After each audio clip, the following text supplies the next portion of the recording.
Hey guys, this is Heather at Homeschool Culture. In today's video, I'm going to talk about elementary science and what we're doing this year. If you're new to me, welcome. I am a homeschool mom of two. I have a 14-year-old about to go into 10th grade, and I have a 10-year-old about to go into 4th grade. So, but before you click off, because you're like, well, I'm not in 4th grade yet, or my kid's in 6th grade or whatever, just know that what I'm going to discuss today could definitely go across many age levels and grade levels. I will definitely say it's probably more of a Charlotte Mason approach. And I love this approach for families that have a wide range of ages and grade levels, especially like if you have kids, you know, from that like pre-K all the way up until I would say even like 6th grade, because you can do all of this together and not have to, you know, come up with however many kids you have, that many different lesson plans for science. We are an eclectic homeschool, but I am very, I would say, Charlotte Mason on a lot of things.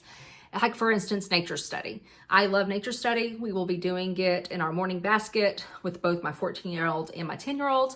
But I wanted a little bit extra of science this year for my son. He loves science. He loves it. And so with my daughter, we did nature study and that was it. With him, I want to do something extra because I know he enjoys it that much. So what I started to do is I started researching, okay, so what are like elementary sciences? What should I be looking at? What should I be looking for to make sure I don't miss anything? I use that book, Homeschooling Year to Year, and they even have like books like Homeschooling 4th grade, Homeschooling 5th grade, etc. I like the one Homeschooling Year to Year because it kind of gives me even a bigger variety of information. And so I go to there and I don't look at just 4th grade. I mean, I've picked things from all different age groups, you know, like I would say again, K to 6. So I don't look at it so much as what grade he's in, I got to teach this. I look at it as, you know, what are some ideas that I just maybe haven't thought about? And there's so many times I do that. I'll read the book and I'm like, oh, I totally forgot, you know, about that. He would love to learn about that. And so it's just a great resource. Again, you could definitely follow it year by year, but I think it's a great resource just to think about and spark those ideas on what you can do. Okay, so I'm going to go over quite a few different topic areas. You can either call it unit studies or like topic areas. Unit studies, I feel like are going to dive in a little bit differently maybe than what we do. But from a Charlotte Mason approach, we'll be doing narration with it. He will have a book. Okay, so he will use this book as well. Now I'm thinking about, because it's pretty big. I mean, you can see how big it is compared to like just a regular notebook, right? It's pretty big. And so Waldorf actually uses this. It's another of teaching philosophy, actually uses this as main lesson books for main lesson blocks. But I like the concept, but I'm thinking I might go to like Staples or something and see if I can get it cut down the middle. There's about 6 spreads, so that would be like a spread per book. And what I'm thinking is, because I want to utilize this for all of the science this year, I might go and get it cut down the middle and then just have 2 books for science. I haven't really decided that yet. So how we'll use this is we'll go over the different topic areas, which I'll discuss in a second, and then he will decide what he wants to add from that topic into his science notebook. And so I'm really giving him ownership of that. Now, every day that we do it, and let me mention that we're going to be doing it 2 days a week. So him and I do homeschool 4 days a week because on Fridays we have co-ops. So that doesn't mean that he won't be like narrating and things like that throughout that whole time, but for actual written narration with a picture, he will do it then. So since my son's dyslexic, what we will do is he will definitely do the picture, and then he'll orally do the narration, and then I will write it and we will put it into the book with the picture. So obviously to be able to do this, and you're thinking, well, what curriculum are you using? I'm not using any curriculum. I love planning. This is my favorite part of homeschool. I love putting together lessons and putting together information. As a teacher, as a public school teacher, it was my favorite part. Planning was my favorite part. So what I've done is I've gone and I've picked my topic areas. So I'm going to go ahead and go over those. So the 5 main science areas in elementary will be your physical science, life science, earth science, space, and then like engineering and design. And so what I did is I went into each one and him and I discussed, you know, would you like to learn about this? Or some of them I just chose for him. And these are the ones that we're going to do in each area. And as always, I have my notes. So for physical science, we're doing electricity and magnetism. And those are actually 2 separate ones. And then his co-op class, he's going to get simple machines. And I was excited about that. It doesn't actually say simple machines on the co-op class, but it's like if you read the description, that's what it is. And so I'm super excited he's getting that through co-op. Under life science, we're going to do cells and organ systems, We're gonna do coral reef animals under animals. And then under plants, which is under life science, we're gonna do foraging local plants. Then under earth science, we're gonna talk about fossils and caves, coral reefs under ecology. We're gonna talk about the moon, and we're gonna specifically talk about the phases of the moon and how it's used in gardening and like around the homestead, things like that. And then for engineering and design, we're going to discuss inventions and inventors, specifically to scuba diving, which will kind of go back into the coral reefs and stuff, or it'll be all done kind of like back to back. And then I'm hoping we have time for, if we do, that I'm gonna also do something on stars, because like we got a telescope last year for Christmas, like a family gift, and we love going out and looking at it, but I want it to be intentional. And then the last thing we're gonna do is how things work. And I have that book, How Things Work, and I just find it fascinating, and I know he is, because so my son loves watching YouTube videos on things like that, like how things work, etc. And so I'm gonna try to get that in. If I don't get it in this year, then we'll do it next year. So how am I spreading this all out across the whole school year? Well, if you saw my video on how I plan out my year, you know I say 4 weeks on, 1 week off, but there's a few like 5 weeks on, 2 weeks off, that type of thing. So every 4 to 5 weeks, we take a break. And within that time period, from starting the first day until the last, there's about 8 sections.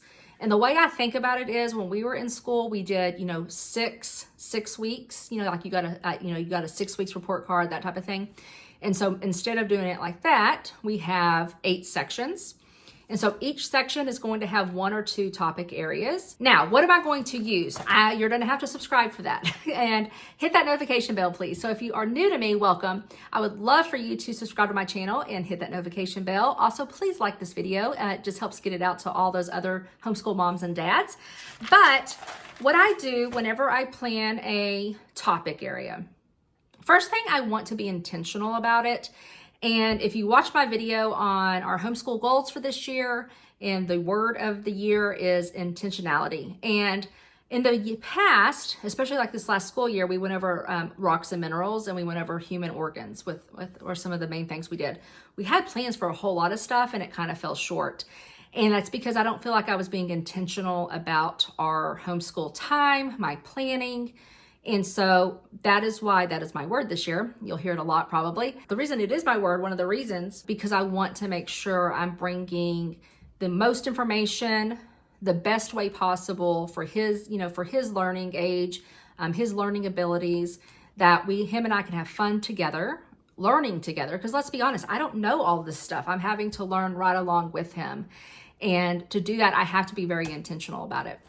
And so what I am going to be doing, and I've done this in the past, it's not like I've never done this before, but I feel like the last couple of years have kind of just, I don't know, I feel like the last couple of years we just kind of got in a rut, and I want to get out of that rut. So the very first topic that we're going to discuss is coral reefs, and so I'll have a video on that in the next couple of weeks, and that is bringing in tons and tons of books. Now, when I say tons and tons of books, I can't afford to bring in all the amount of books that I'm probably using. And I don't really want to buy those. And the reason why is because there are times that I'll find really good books that I want on my shelves that I'll use year after year after year. And then there's times that I'll find really good books that I will probably only look at once, and my kids might only look at once. The books that I tend to buy are the ones that I can use across multiple age ranges or multiple grade ranges. And the ones that are like something that they are very, very passionate about. I will purchase those because I know that he or she will go and pick them up more often.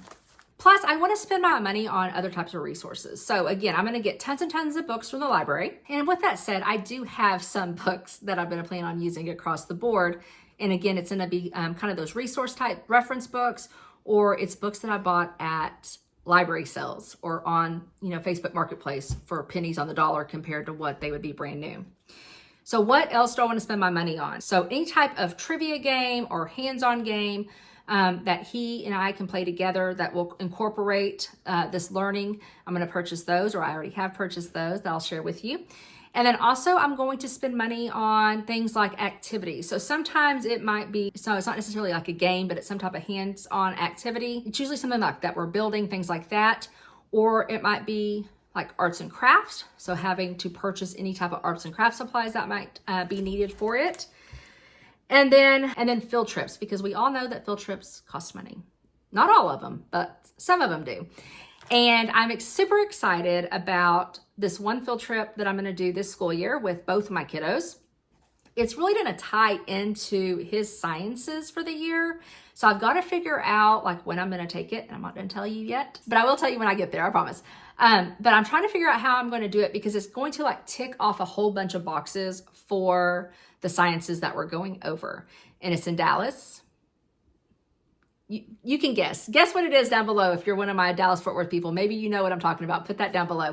But I'm super excited about it, but it is kind of pricey. Also, the thing with field trips is like if you're planning on doing a lot of outside field trips, so like we're going to be doing fossils, and North Texas has wonderful, wonderful places for fossil hunting, like Ladonia riverbeds, which is literally like an hour from us. I can go to that I do plan on going to with him, but right now it's underwater, so I can't go do that. So it's like picking, that right time when to go do these things so that I can make sure and make the most out of our field trip experiences. But field trips do cost money, so that's one of them. Okay, the other things are documentaries, which I get from YouTube, of course. Sometimes like things like Netflix or Amazon. And then also our library. Our library is a great resource to find documentaries. And then sometimes it'll even be like if it's more a kid-friendly documentary or something like that, it will have like a book or something else with it. And it'll be like a kit of some sort will come together. And so don't forget to look at your libraries as well. And then websites. There are so many websites out there that I've utilized that are great additions to our learning experience. And so I'm going to be sharing all of that with you. So my goal is over this next year is to share each of these topic areas. Most of the topic areas are going to, like I said, so like I'm going to do coral reefs and coral reef animals, even though those come from like ecology and animals, so they come from two different sciences. Of course, I'm going to do them together, right? And even maybe scuba diving, I might do as well into that same one. I'll have to see. So I will do all of that as one presentation to you of all of the resources that I'm using. Books, games, activities, field trips, arts and crafts, websites, all of that. I will do as one video. And then again, the next one might be over, like the electricity and magnetism. And so I'll do a whole video on that because I'm going to be combining those into one. The next one might be on the caves and fossils. Oh, I'm excited about the caves too, because we just got back. I don't know if you can see my shirt. I just got back from Colorado, and I've been wanting to take them to a cave system. There's actually multiples up in Arkansas. And it just never fits our agenda. Like it never fits our travel time. We're going this way and the cave's that way, but too many hours away or whatever. And so we've never got to do it, but I love going to them. I remember going to them when I was younger, and we finally got to go to one. It's Caves of the Winds by Colorado Springs. And he loved it. I knew that he would. My daughter loved it too. And so we're going to do a whole topic study over caves. And I'm definitely going to get them, because we go up to Arkansas all the time anyways to go hiking. I'm definitely going to make it a special trip up there for a field trip. Okay, back to this. I'm going to definitely do one on foraging local areas. And so I think how I'm going to do that, because obviously I'm Northeast Texas, and y'all are somewhere else. The way I'll probably do that is just kind of giving you ideas of what I did to make it work for my area. And then you can do something for your area if it's something that interests you. Of course, the moon, talking about the moon will be one. I might even combine, especially if I do moon, I'll be honest, I'm thinking about it now. I'm probably going to do stars for sure. And I'll probably combine that moon and that stars together. And then how things work. I'm not sure yet on how I'm going to do that one, but I'll definitely share all of that with you when the time comes. So again, if you haven't subscribed, definitely hit, I have a fly attacking me. So if you haven't subscribed, definitely hit that subscribe button. Definitely hit that notification bell. And as always, please hit the like button. On that note, I hope you're excited about this. I am super excited about it. And it is something that I'm passionate about when it comes to like pulling resources and kind of creating my own lessons and curriculum. And I can't wait to share it with y'all. So I hope you have a super blessed day and a blessed week. And I'll talk to you soon. Bye-bye.